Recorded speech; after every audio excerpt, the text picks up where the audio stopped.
FMC Fast Chat takes you inside the news so you can be in the know in 30 minutes. Hosted by Fair Media Council CEO and Executive Director Jackie Clement, Fast Chat features notables in news, media, and business.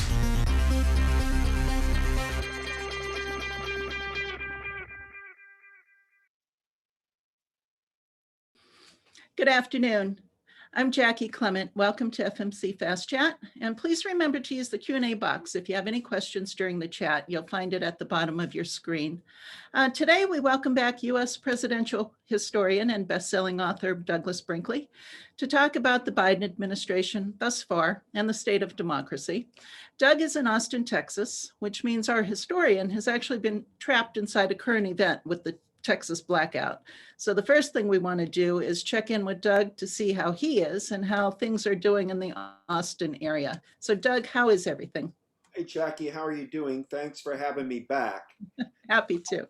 We're just, it's been a brutal week. I can't lie to you. We had our electricity off for a long time and the water off. And with 3 teenagers, we were trying to make ends meet. The days were long and hard. Grocery stores, if you can get to one, were just minus goods. Everybody had raided the stores. So we were crippled here in Austin, and then some people still are. Eventually, I even did a CNN broadcast by candlelight, having to deal with the iPhone. They wanted me to report what was going on, and I did. And we didn't get our water back till last night. So it was first night here we could take showers. So it had been days of trying to make ends meet. But, you know, the Texas grid is unique. It's an electric grid that is unfortunately doesn't share with other states. They hadn't winterized any of their natural gas generators. They pretend in Texas that we're not living in the age of climate change. And so we're going to be having to meet at our legislature here in the spring and find ways next winter not to have a repeat of this if the system can't handle a little bit of ice and snow. Yeah, no, I did see that you did an interview talking about how the issue as reported was so much larger than what came across in news reports. And I kind of find that interesting because, you know, the news media is usually accused of taking a person and building them up to be larger than life. And here you have an actual, you know, disaster, and it's minimized. You know, it's hard to show what no electricity does. I mean, what do you say? You can do a drone over a city and say they don't have electricity, but you have to break it down house by house by house. And there are people that need it for, you know, kidney dialysis, you know, or that have a certain condition that they need electricity for. It, of course, afflicts people that are poor or in a apartment complexes. They don't have access to a car, because at least in the car you could turn on and get warm for a minute, but then people died from going into their car with their children and keeping it in the garage and dying from carbon monoxide poisoning. But yeah, you're right, it's a larger story. The only time I felt that was when Hurricane Katrina hit, because in Katrina I was in New Orleans, and yes, you can feel the deprivations of a neighborhood, but the swath, the amount of people that were suffering in the Gulf South back in 2005 was so immense. This is smaller than an event than that, but it's a warning to states like Texas and all the southwestern states that in the future we're going to have to be prepared for a new type of weather event, meaning cold weather is going to be regularly hitting Texas as surely as hurricanes are going to be hitting Gulf South states. Yeah, here on Long Island, a lot of people are still rebuilding from Superstorm Sandy. Yeah. And that was another storm that was criticized for what actually happened being so much larger than what you saw in the news. But I'm also kind of wondering, does this play into a larger issue, which is the news media really equipped to be telling, you know, climate change stories, or is this more of a specialty? I think the news media is failing to report the climate change story as a whole. It's just hard. We're living in a visual and audio age. What do you do? How do you show a melting glacier? How do you, keep showing a wildfire over and over and over again? Because there are always people that will say, well, there have always been wildfires, there have always been hurricanes, there have always been ice storms, there have always been freak weather events. And, this idea of planet in peril, unless it becomes the lead news story in the country on a regular basis, it's going to be hard to get people's notice and put it front and center. We have presidential debates and they barely mention climate change, although in history, 100, 200 years from now, it might be the largest issue of our time, the way people are being affected with demographic changes and the way that certain parts of the world are more vulnerable right now to climate disaster events. Um, Walter Cronkite in the 1960s, when you only had the big three networks, they could start putting Earthrise behind them, Walter Cronkite, and say every half an hour news, we're going to show dead fish in Lake Erie.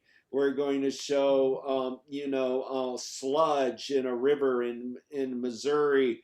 And they started being that doing that regularly actually led to the birth of the Environmental Protection Agency and Clean Air and Water Acts. It's the news media that said it's number one.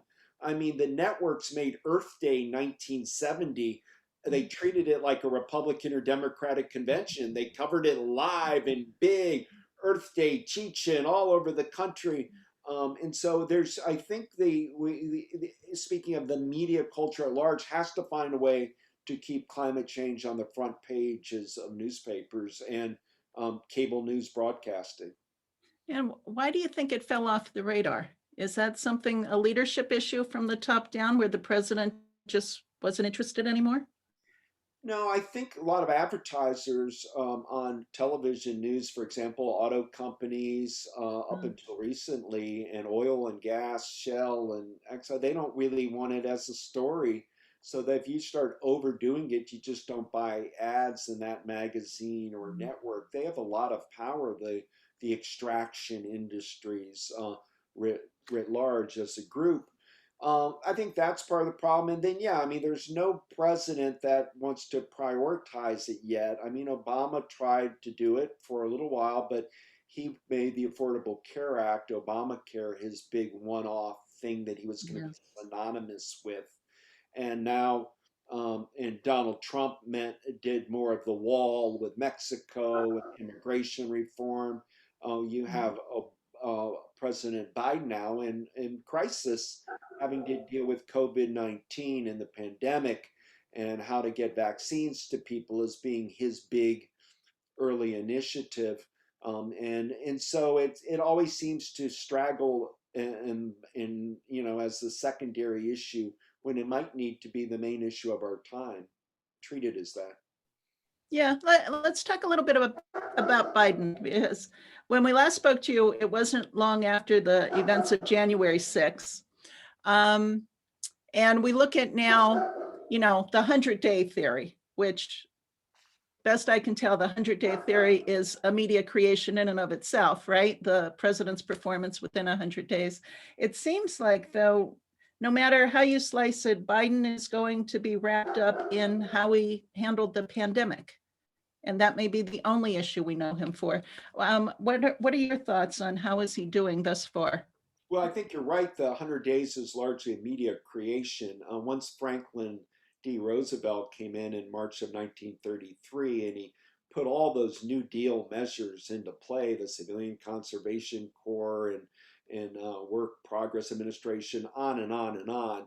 It became a very kind of unique thing, FDR's 100 days. And so now the media keeps, since then, and particularly in the age of cable television, keeps using that as a way to judge a president on their 100 days. Biden has done a good job of picking a cabinet, getting most of his people confirmed. There's still a few lingering, but I think that went pretty smoothly, the confirmation hearings. But this inability to get united on the 1.9 million COVID-19 relief package, the fact that we're talking about it and the money's not getting to people, is a representative of gridlock. And I think Biden's first 100 days will be about judging by vaccines, COVID deaths. How is that? How is our country? When are we getting out of this health crisis? And is Biden leading us properly? But I don't think it's a lot of gold stars that are going to be given to Biden in history, because basically he's inheriting a crisis that there's no instant solution to, and is trying to work his way out of the hole. Okay. I mean, one of the major stories the past few days has been America surpassing the 500,000 mark in COVID deaths.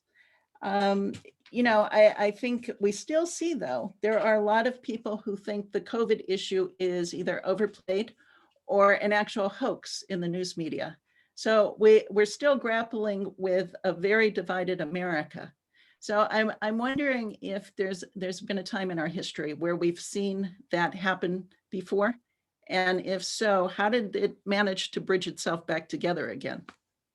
Well, when you deal with the Spanish flu epidemic of, 1917, 18, 19, that whole period of the Wilson administration, we were at war. And in war, that became the national priority. We were all in it together to beat Germany. Yes, there were conscientious objectors during that period, but by and large, our country was war focused. So the pandemic took a secondary note, and it wasn't this idea of public shaming for not wearing a mask or wearing a mask. And so, we lost 600,000 people, but it was number two issue behind the war. Now, right now in the Biden administration, the pandemic is front and center. It's a war against coronavirus, and Biden's going to be judged on. If Trump did the vaccines in record time, the Trump administration produced the ability to get vaccines. Now Biden's going to get judged by distribution. So shots in arms matter for the Biden legacy. If people are, whether we're going to debate it or not, if people have got one shot, they better go get their second. We've got to, and at least he'll be able to say, under my administration, we were able to get this percentage of America, 40% of America vaccinated, 50%.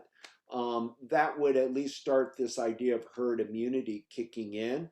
The one thing that will hurt Biden's legacy is if these vaccines don't manifest itself, or they're wasted away, or they're not getting into the elderly or into communities of need. There's already a racial disparity going on this administration.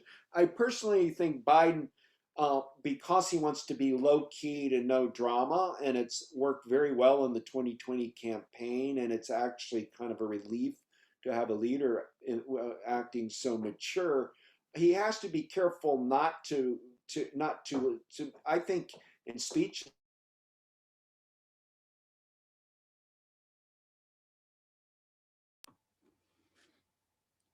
Doug, you're frozen?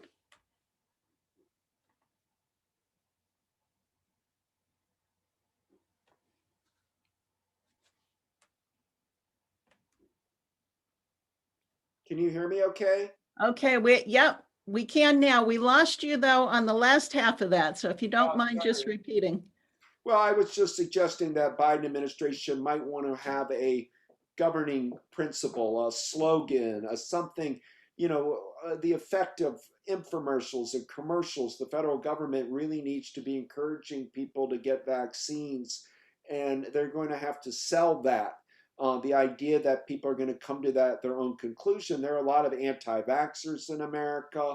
There's some feeling between the Trump movement that the vaccines are overrated. So Biden's got a lot of hurdles, but what he needs to do is connect the soul of America, which he talks about, to getting vaccinated. Okay, so let's talk a little bit about the idea, though, of our commander-in-chief actually being a salesperson. Do we see that in history? I mean, who was the best salesperson as a president from your perspective? The great presidents are incredible salespeople. I mean, Theodore Roosevelt was able to create an idea of conservation and saved 234 million acres of America when there was no mandate to do save national parks in Idaho and California. He created it and sold it. He used the teddy bear as his symbol. Get little kids holding bears to go save the wilderness. John F. Kennedy was a master salesperson, recognizing that he barely won in 1960, just squeaked past Richard Nixon, and he wanted to unify the country, and he chose going to the moon. And on May 25th, 1961, meaning in office only months, said we're going to put a man to the moon by the end of the decade, we're going to beat the Soviets. He sold it in football terms of winning and beating in a competition. And so the country got behind that effort. Ronald Reagan was an extraordinary good salesman, promoting the idea that where America's greatness is coming back. We had been pretty beaten by Watergate and the Vietnam War. Patriotism was on a low ebb, and Reagan ratcheted up and sold the idea that America is stronger than ever, and that we still have our great spirit of democracy to promote. So yeah, those types of presidents, I think both Roosevelts were great salespeople, Kennedy, Reagan. Bill Clinton at his moments was a great salesperson. Donald Trump was a salesperson, but only. Oh. Doug, frozen again.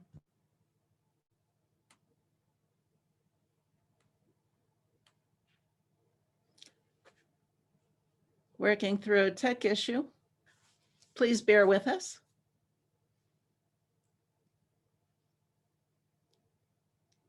They seem frozen. Oh, there you go.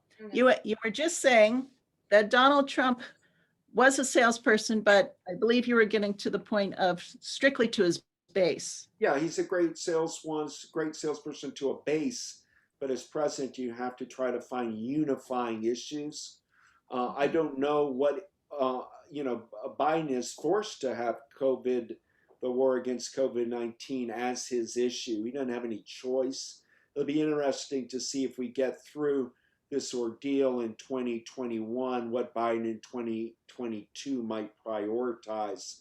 Whether it's a new energy grid, whether it's repairing the roads and dams of America. I feel that the public would be pretty game bipartisan to do something big with roads that are crumbling, our interstates are in just repair.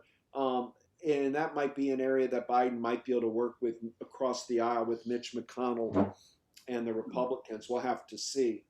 Okay. All right. Let's talk a little bit about the actual state of democracy, because, every few years we've seen long form media in particular running long commentaries on how America has, long lived past its lifespan of a democracy being 200 years.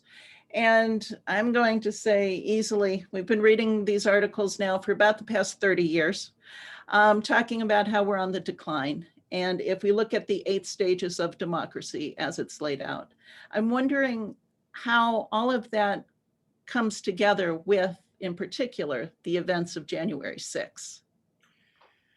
Well, January 6th will be remembered forever. The Trump insurrection, as it's going to be called, and we're having hearings trying to figure out what's going on now. The second impeachment of Donald Trump was really about gathering information, and the studies of what occurred are going to grow. But there's no question our democracy is in peril, but not dead. And the question is, what can we do? There are a lot of different theories on it. The great Nobel Prize winning American writer Pearl Buck once wrote that, democracies only work in smaller countries. In her mind, places like Denmark or the like, where everybody can know each other and you'll be able to have a kind of democratic process. So if that's true, America's got to work on a state-by-state basis. It just can't be the federal government with democracy, meaning every single state's got to make sure its democratic principles and values are intact. And so it takes 50 democracies to make the United States work. On the federal level, I was heartened by the amount of that we were able to run the 2020 elections with active voter participation. Mhm. A decade ago, we were all saying that our democracy was in decline because people weren't voting.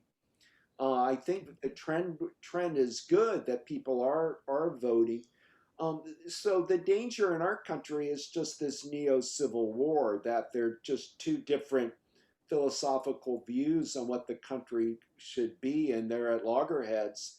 And nobody knows when one will run out or how that will change. And social media has allowed people to feel like they're being participatory in our democracy by tweeting or putting a post out. And yet a lot of democracy is about helping your neighbor get his car out of the ditch, helping people like here in the Texas blackout, helping, sharing a plumber between three houses, and who's going to be able to bring supplies to help. There's a lot of just grassroots aspects to democracy that we have to make sure that we keep. So I think on a village by village basis, I feel a little better about our country, but there's no question Washington, D.C. is very dysfunctional right now, and that people don't like politicians.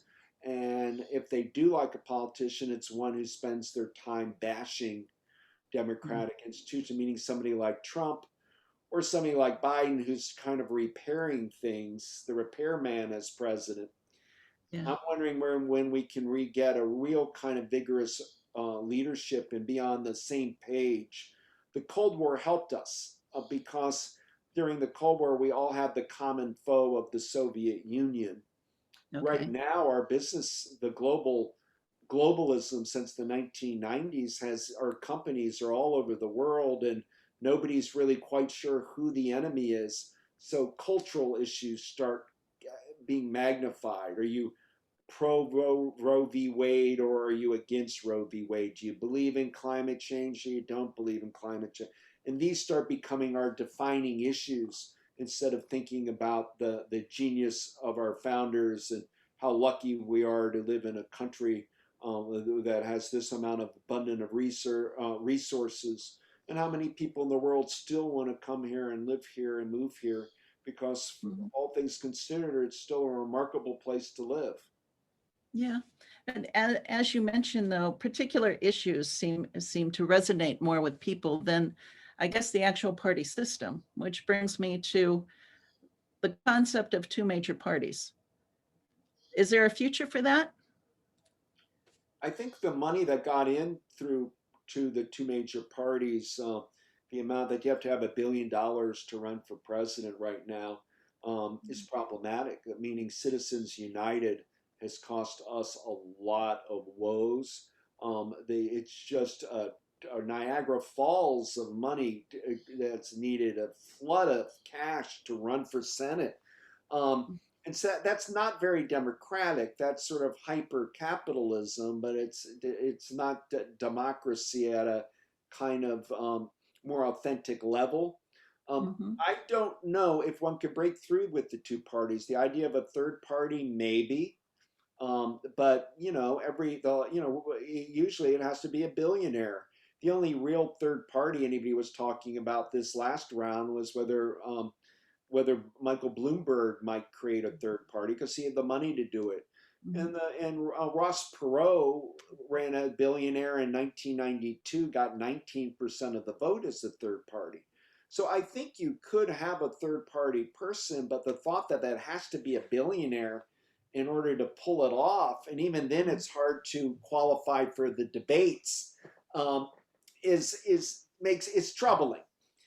Because some of these smaller parties, a Libertarian Party or Green Party or a Constitution Party or something, there's no way they're going to be able to raise that kind of capital that's needed. Okay, all right. So for the benefit of those of us who don't get to take your class there at Rice, some people will argue, yes, we're a democracy. Others will argue, no, we're a republic. But then there's also that third argument that we're not a pure anything right now. So yeah, you likened what we are a bit more toward capitalism now. So are we not, are we kind of hyphenated a republic that's a democracy, but with a capitalist bent that overarches over everything that we do? Yeah, I agree with that. Yeah. I think we're hyphenated, um, Okay. and that what's clear is that the money still rules. That there's a great power over corporations in America that have a great controlling effect. That we are a country of capitalists, and Wall Street is the mecca.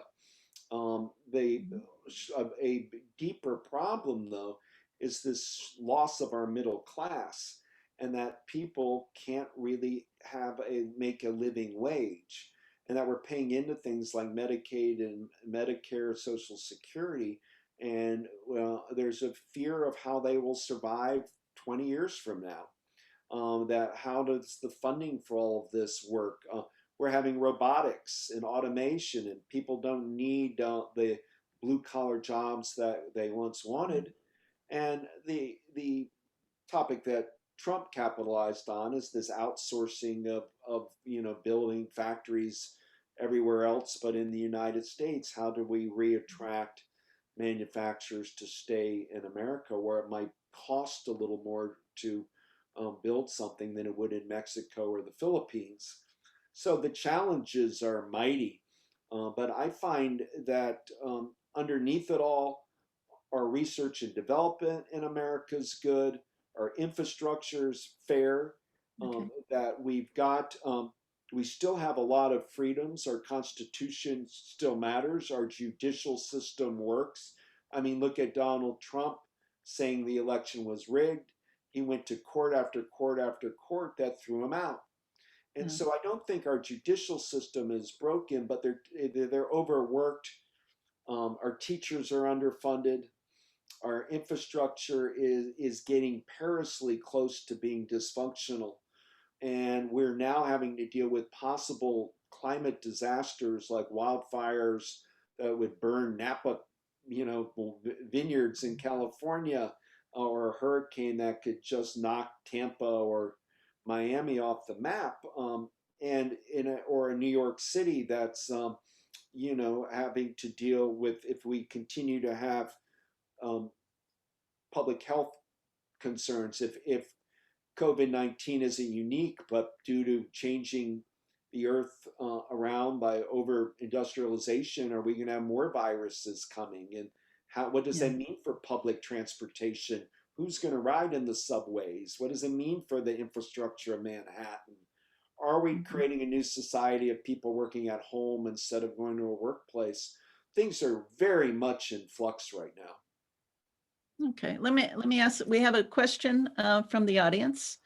Even though Doug doesn't think a third party will really take hold, what about the Republicans who say the Republican Party has lost its way because of Trump and do want to try and form a so-called new Republican Party that adheres to traditional Republican values and policies? I think that's the one party that might be able to take off. If Trump decides to run in 2024, there may be a group of wealthy Republican, Wall Street inclined globalist who Okay. decide to run a Republican, bolt the Republican Party and form a new centrist party, and therefore stopping Trump from having a second term.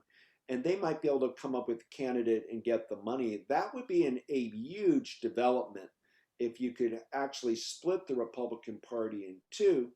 That did happen in 1912 when Theodore Roosevelt created the Bull Moose Party.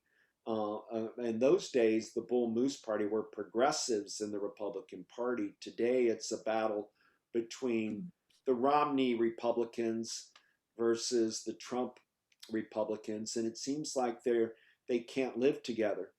And Trump is still the dominant figure in the Republican Party. If Trump left and created a Magna Party, he would overnight have probably 20% of the American public, if not a lot more, sticking with him.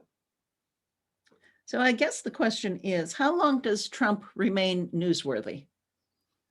I think as long as he's intimating that he may run in 2024, he's going to the CPAC on Sunday, and if he goes there and starts, as reports say, he's going to start already talking about beating Biden in 2024, helping make America great again, Trump Republicans get reelected.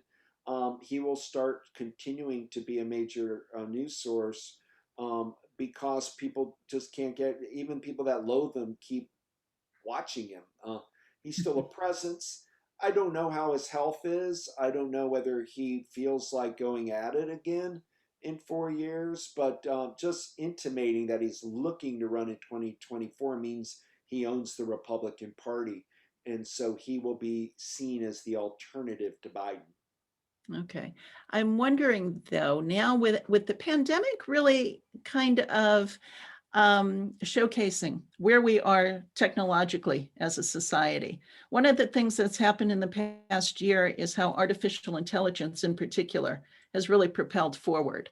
So now we're seeing a really great divide between the people that have tech skills and those that don't, also coming into play. How far away are we from an education president? I mean, education is seldom even talked about today, like climate change. It would be so important. I find personally one of the things that happened in our country is the technological revolution went so quickly, and the beneficiaries of it were places in the Silicon Valley or Round Rock, Austin, or Seattle, and then MIT corridor and the East Coast did all right. But the Midwest got left behind at the same time that manufacturing left, auto manufacturing, tires, spark plugs, people building abroad because it's cheaper and you get around the labor unions in America, and created the Rust Belt. There was no attempt to try to bring the tech revolution to Ohio and Michigan and Wisconsin. Minnesota's done all right because they have such genius there on their healthcare and not just Mayo Clinic, but their notion of public health care in Minnesota, they've hung in there. But Western Pennsylvania, West Virginia, and all, they're all left behind. And we need now to fight to make that a tech revolution in the heartland, to bring those every school in America needs to be able to be in range, be able to have internet access for education. And so, yes, it would be wonderful if education became the bully pulpit for a future president. So what do you see bubbling to the surface? What do you see short range and long range happening here based on what you know of history? I just think that we're still deeply divided.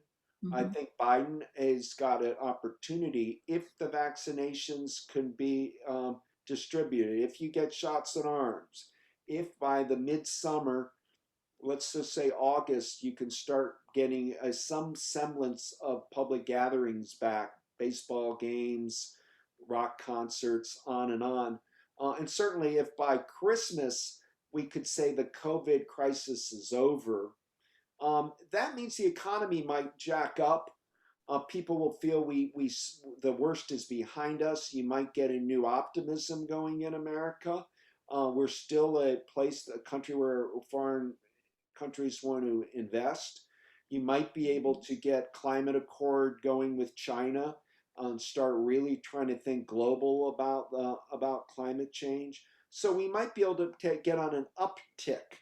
On the other hand, if COVID lingers and the economy stumbles and we stay in a kind of low-grade recession, it gives an opportunity for Trump to say, look, when I was president, we had all-time highs in the economy.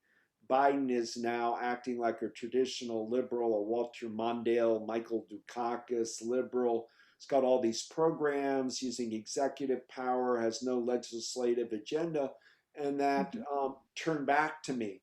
So we're not out of this Trump versus Biden, square off. I think Biden's going to have to get results very, and within a year, or else people are going to start, craving change. And it's hard to believe that they would go back to Trump after all the problems that he brought, but he still controls a lot of power in the Republican Party.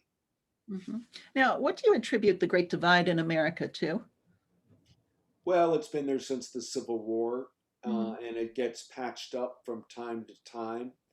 But there's a feeling of states' rights versus a strong federal government. I think they're in the South right now, where I'm at in Texas. The South is having a resurgence economically.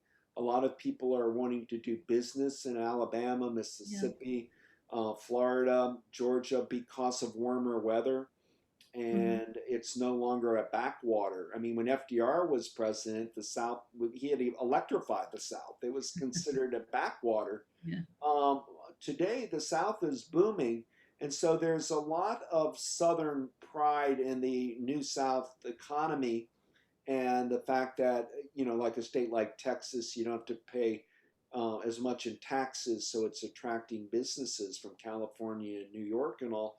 So Mhm. it's making the red zone, red America, feel that we're the real America. We're not having the problems that New York and California are having.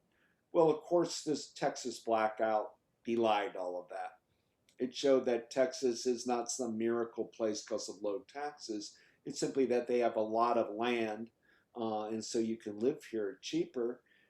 But things like cutting corners on the energy grid could end up being a disastrous for a state of Texas if this becomes every winter. There's going to be a new winter storm due to climate change.